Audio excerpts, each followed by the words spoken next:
sama Teh Rika, salah satu mahasiswa pasca sarjana UIN Bandung.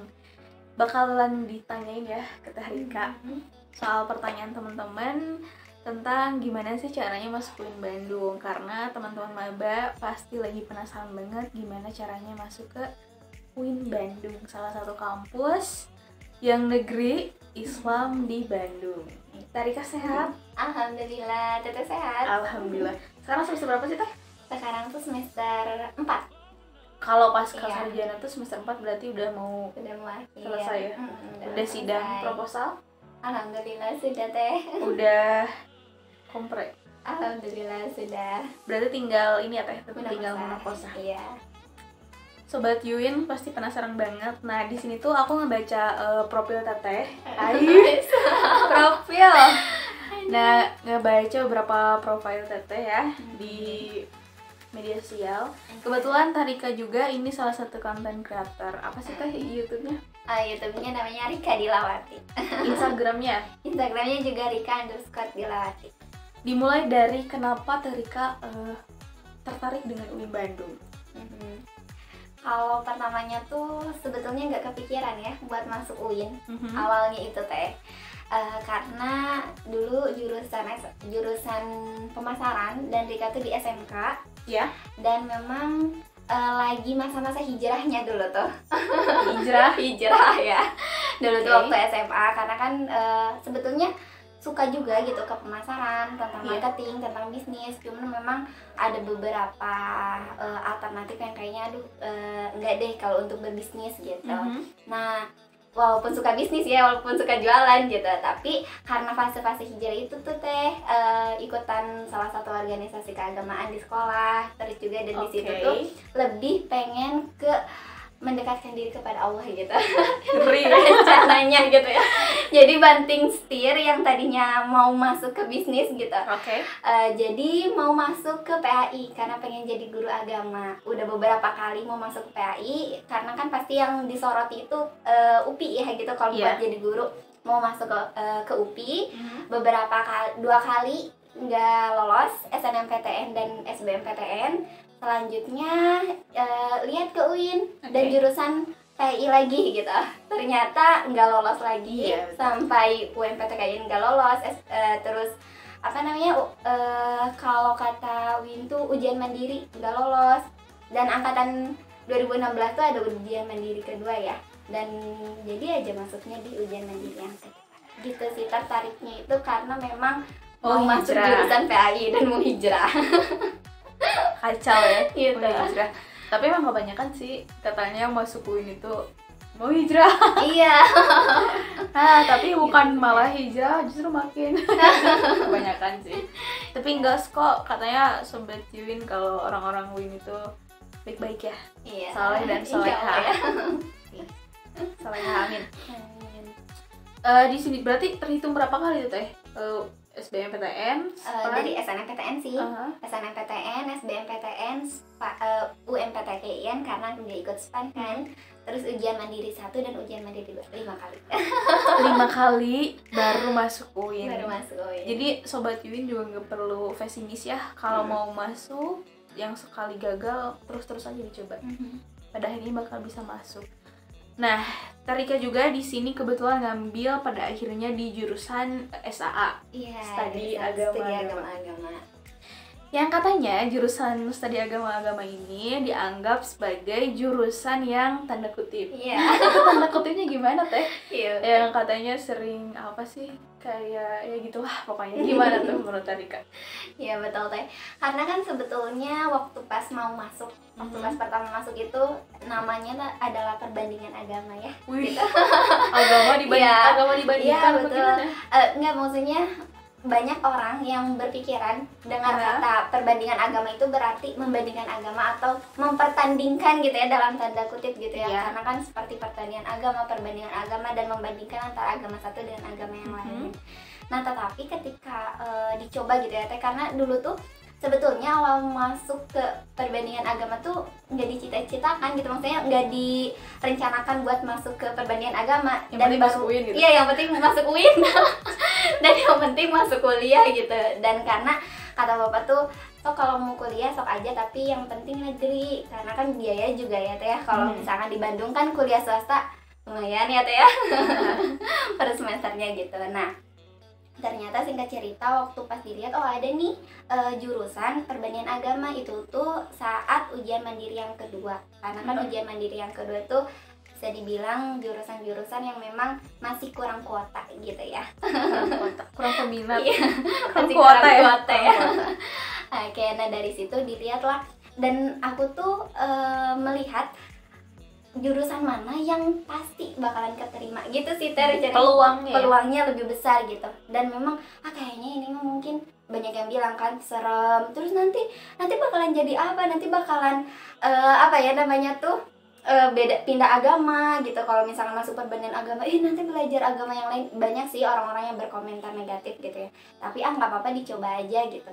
Ternyata waktu masuk, alhamdulillah keterimanya di pilihan yang kedua, padahal di studi agama-agama ini. Kalau misalkan aku nggak keterima di sini, kayaknya aku nggak kuliah di UIN deh teh. Awalnya salah jurusan, tapi sekarang ternyata ya nyaman dengan jurusan ini. Dan saking UIN menjadi salah satu universitas favorit di Bandung. Iya betul. Dan UIN juga jadi universitas ranking pertama ya. Iya. PTKIN versi ada Wometri, ada yang lain juga kayak gitu. Terus di sini juga pada akhirnya Terika ngelanjutin kuliah di UIN Bandung lagi pas sarjana jurusan yang sama. Iya betul. Studi agama-agama. Ada nggak sih kayak perbedaan antara SAA di S1 sama SAA di Pasca? Iya. Kalau perbedaannya ada ya Teh. Mungkin untuk apa ya, untuk ruang lingkup mata kuliah gitu atau pembelajarannya, subtemanya itu hampir sama. Tetapi kalau misalkan di yang SA itu kita lebih mengerucut Teh, lebih mempelajari apa ya, mempelajari tentang keagamaan yang lain. Nah tadi juga sedikit menambahkan gitu ya, kalau misalkan perbandingan agama tuh kan dianggapnya menakutkan, dianggapnya tuh nanti jangan masuk perbandingan agama deh, soalnya nanti bakalan sesat. Iya, bakalan sesat. Nanti kamu bakalan kayak gini kayak gitu. Banyak kan gitu ya orang-orang yang berpendapat, padahal beliau itu tidak pernah gitu ada di jurusan tersebut gitu ya. Nah setelah dijalani, enggak kok, ternyata kita di sana tuh hanya mempelajari gitu. Tidak menyesatkan itu ya. Iya betul. Dan bahkan ketika kita misalkan punya teman dengan jurusan atau dari apa ya, dari universitas yang berbeda gitu. Dan juga kalau misalkan di studi agama-agama ada juga suka mengadakan kerjasama dengan universitas yang bukan dari Islam gitu ya, maksudnya tuh universitas seperti Katolik Parahyangan gitu dan lain-lain. Dan di sana kita juga melihat, oh ternyata ini loh namanya persaudaraan, walaupun kita berbeda agama tapi kita kan bisa gitu untuk bersosialisasi dengan baik. Jadi lebih pro ya, betul. Lebih toleransi juga, ya. Gitu ya. Di sini juga banyak di sini ya. Iya. Terika aktif di beberapa organisasi. Ya, karena kan masih kebingungan nih maba-maba apakah boleh atau tidaknya berorganisasi di UIN Bandung. Mungkin ada beberapa organisasi yang bisa memotivasi teman-teman sobat UIN di rumah. Terika sempat singgah di organisasi apa? Sampai bisa pada akhirnya melanjutkan studi di UIN Bandung juga. Karena memang tidak semudah itu ya kuliah di UIN Bandung. Apalagi untuk melanjutkan di UIN Bandung, banyak tantangannya. Dari kemarin juga kalau nggak salah banyak banget tuh yang daftar belasan ribu ujian mandiri, toh yang keterimanya cuma berapa, bisa dilihat ya di web UIN kayak gitu. Nah gimana nih Teh, berproses di organisasi mana saja nih Rika? Kalau untuk organisasi sih sebetulnya Rika awal-awal memang ikut organisasi gitu ya, terutama kalau di jurusan kan ada di HMJ gitu ya. HMJ. Iya, di HMJ, tapi sebetulnya tuh untuk organisasi sedikit sih Teh kalau Rika awal-awalnya, karena waktu di semester 3 itu atau ya semester 3 gitu ya, di tingkat 2 udah aktif bantu jurusan, jadi lebih fokusnya ke jurusan gitu dibandingkan ke organisasi gitu sih Teh. Tapi ada lah ya. Iya ada, betul, organisasi yaitu gitu ya di HMJ kayak gitu untuk keorganisasian. Nah sekarang itu Terika juga kebetulan lagi kerja di salah satu lembaga. Terika dengan jurusan yang studi agama-agama, tapi saya lihat juga Terika kerja di bukan apa ya, bukan lembaga yang relate gitu dengan tidak linear ya. Menyikapi itu gitu. Barangkali kan di sini juga banyak pertanyaan dari sobat-sobat UIN ya. kok banyak sih teh katanya yang kuliah misalkan di jurusan keagamaan tapi pada akhirnya kerja di perbankan. Ada juga yang jurusannya tentang ekonomi tapi justru malah jadi kerja di lahan tarbiyah gitu. Nah gimana nih Terika menyikapi hal yang seperti itu? Iya, karena apa ya teh, tidak menutup kemungkinan kita tidak tahu masa depan kita itu seperti apa gitu. Walaupun sekarang kita di jurusan ini belum tentu pekerjaannya itu akan selinier gitu ya, akan sejurus dengan kuliah ataupun program studi yang kita tempuh gitu ya teman-teman nih. Dan juga teman-teman jangan apa ya, jangan insecure gitu. Aduh aku kuliah ini tapi nanti aku pengen jadi yang ini, beda jadi apa ya namanya, ya boleh jadi gitu. Kalau misalkan teman-teman seperti itu ya nggak tahu nantinya mungkin kita juga bisa gitu. Nah kayak sekarang mungkin karena Rika suka dengan dunia anak-anak, suka dengan pendidikan gitu ya, suka dengan bocil-bocil gitu, bocah cilik, jadinya tuh lebih ke pengen kan tadi ya gitu ya. Kalau misalkan Rika mau masuk UIN tuh awalnya dari hijrah, pengen jadi guru agama gitu pengen masuk PAI, pengen jadi guru agama gitu. Nah ternyata karena suka dengan dunia pendidikan, karena suka dengan anak-anak, suka ngajar itu kayak aduh seneng nih kalau ngajar, masuklah di situ gitu. Ternyata kalau dari jurusan perbandingan agama itu atau sekarang studi agama-agama ya teh ya, untuk masuk ke dunia pendidikan itu sedikit kesempatannya atau peluangnya itu sedikit kalau untuk masuk ke kayak SD, SMP, SMA gitu, karena tidak pendidikan gitu ya, maksudnya kan apa ya, program studinya tuh memang untuk ke kementerian ataupun langsung praktisi gitu ya, nggak ke keguruan gitu.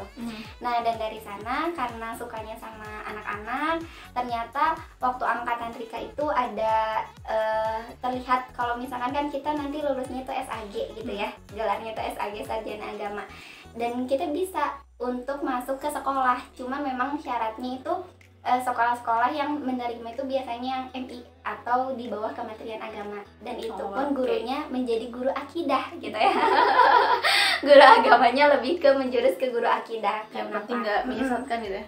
Iya betul teh. Nah dari situlah karena passion kita ya, karena passion kita sukanya mengajar, dan ternyata bisa loh walaupun peluangnya sedikit, nggak apa-apa kita gali, dan ternyata bisa deh alhamdulillah masuk jadi guru agama gitu. Pada akhirnya kembali lagi pada cita-cita semula, pengen jadi pendidik kayak gitu. Meskipun kita kuliahnya di mana dengan jurusan apa, yang penting kita punya soft skill ya Terika. Nah ada juga nih Sobat UIN yang penasaran banget dengan lifestyle dari Pascasarjana UIN Bandung khusus jurusan SAA. Karena pasti yang pertama kali dicari sama maba itu ini gimana ya gaya hidupnya, jurusan ini, fakultas ini. Nah Pascasarjana sepengetahuan Terika dan sepenglihatan Terika seperti apa? Kalau yang Rika lihat sih apa ya, mungkin tergantung dengan orangnya sih sebetulnya teh untuk lifestyle gitu, ataupun gaya hidup juga kan tergantung karakteristik dari orang tersebut kayak gimana. Cuman kalau yang Rika lihat dari jurusan studi agama-agama sih lebih apa ya, sederhana gitu ya, biasa saja gitu untuk tampilannya, tidak terlihat apa ya namanya itu, tidak terlihat berbeda gitu dari S1, cuman memang mungkin lebih apa ya, lebih enjoy yang sekarang gitu di S2 gitu, terlihatnya pakai kerudung gitu ya kan, karena wajib ya kalau di UIN gitu, pakai kerudung gitu wajib ya teman-teman. Nah terus juga kalau kebanyakan sih memang ya style biasa. Kalau misalkan karena kebanyakan anak muda, jadi ya style milenial. Kalau di jurusan yang lain kan kebanyakan ada juga ya dari orang tua gitu, yang pasca kan kebanyakan tuh ada ibu-ibu gitu yang ini tuh yang sudah berumur karena dia melanjutkan untuk ke profesi yang selanjutnya. Nah kayak gitu. Next question Terika, boleh nggak sih kalau Pascasarjana itu buat yang udah menikah? Iya, boleh banget ya. Langsung dia jawab. Boleh banget teman-teman, apalagi kalau misalkan kita nih lagi bingung, aduh aku mau kuliah dulu apa mau nikah dulu ya. Nah kayak gitu sih. Itu sebetulnya balik lagi ke prinsip kita mau pilih yang mana. Tapi kalau misalkan di kampus UIN boleh, walaupun kita sudah menikah, dan bahkan mungkin ketika kita baru mau menikah gitu ya, ada rencana nih teman-teman. Nah bisa untuk masuk ke UIN gitu ya, ke Pascasarjana, karena memang ya free gitu untuk orang yang sudah menikah ataupun yang tidak gitu. nggak ada aturan khusus harus yang belum menikah. Iya betul. Nggak jadi ada kuliah itu tidak seperti zaman SMA yang jangan nikah, tapi boleh nikah ya. Iya boleh nikah. Sebenarnya ini masih banyak banget pertanyaan dari Sobat Yuin, cuman karena memang waktunya sangat mepet. Closing statement nih Terika, biar Sobat Yuin yang di rumah semangat banget buat kuliah di UIN Bandung dan lebih lebih semangat lagi menjadi apa sih mahasiswa yang rajin kayak gitu. Oh iya, satu lagi nih, katanya Terika juga suka nulis. Sebelum aku kasih statement nih, aku juga penasaran. Di sini ada profile Teteh bahwa Teteh suka nulis dan udah banyak tulisannya di Google Scholar ya. Udah ada beberapa tulisan. Boleh mungkin nanti Sobat Yun juga intip beberapa tulisan Terika di situ buat referensi skripsi. Skripsi boleh. Referensi tesis maupun disertasi kali ya. Boleh? Boleh disitasi ya. Gimana tuh Teh? Ya, kalau misalkan yang tadi gitu ya Teh, kalau untuk melihat gitu, karena memang kesukaannya juga sedikit gitu ya. Kadang kalau misalkan diomongin tuh suka uga-uga gitu ya. Kadang bingung ngomongin apa ya gitu. Apalagi kalau misalnya yang nggak terencana dan nggak terstruktur sama Rika direncanain, suka pabaliot gitu ya kalau kata Sundanya mah. Jadi biasanya suka nulis memang salah satu keinginan sekarang sih lagi berproses untuk menjadi lebih baik dalam tulisan, dan Google Scholar juga mewadahi gitu untuk masukin tulisan-tulisannya. Nah terus juga yang tadi ya Teh, untuk melihat UIN gitu, gimana nih gitu. Terkadang kalau misalkan yang Rika lihat dari sekolah yang dulu gitu ya, karena memang SMK kan, SMK-nya juga bukan SMK agama gitu, maksudnya tuh bukan lebih ke agamis gitu ya, SMK umum, kebanyakan tuh sedikit untuk memilih UIN. Kenapa sih gitu ya? Mungkin di sini juga teman-teman sudah menjadi public issue yang sering kita dengar gitu. Kalau kuliah di UIN tuh murah gitu ya. Terus juga UIN tuh ngapain ke UIN, UIN mah kayak gitu ya. Entah ke UIN dan kayak UIN mah bakalan jadi penceramah gitu ya. Terusnya tuh karena Universitas Islam, jadi di benaknya tuh bakalan jadi Bu Haji, jadi Pak Haji gitu ya, bakalan jadi yang ceramah gitu ya, ataupun di pengajian-pengajian. Padahal kan banyak banget gitu ya program studi UIN sekarang itu. Iya, makin banyak. Makin banyak banget sekarang. Nah jadi memang teman-teman jangan berpikir aku kuliah di mana gitu ya, kuliah di kampus favorit ataupun enggak. Yang penting ketika kitanya berprestasi, ketika kitanya mau berusaha, nanti kita akan akan bersinar kok, karena mutiara akan selalu bersinar walaupun di samping lumpur. Mutiara akan selalu bersinar. Iya benar. Akan selalu bersinar gitu. Kalau misalkan teman-teman yang kepo sama Terika, Terika Instagramnya apa? Rika_Dilawati. Boleh nanti kepo tentang UIN Bandung. Tapi yang lebih lengkap informasi UIN Bandung terkait yang formal-formal boleh dilihat di websitenya UIN Bandung. Boleh juga dilihat di Instagramnya, di YouTube-nya UIN Bandung juga. Thank you so much for watching. Thank you Terika udah mampir ke homestay. Iya. Ke kosan aku yang cukup sederhana. Semoga betah. Jangan betah. Nanti ngerubah ini apa sih? Jadi ngerebut tempat tinggal aku ya kalau betah.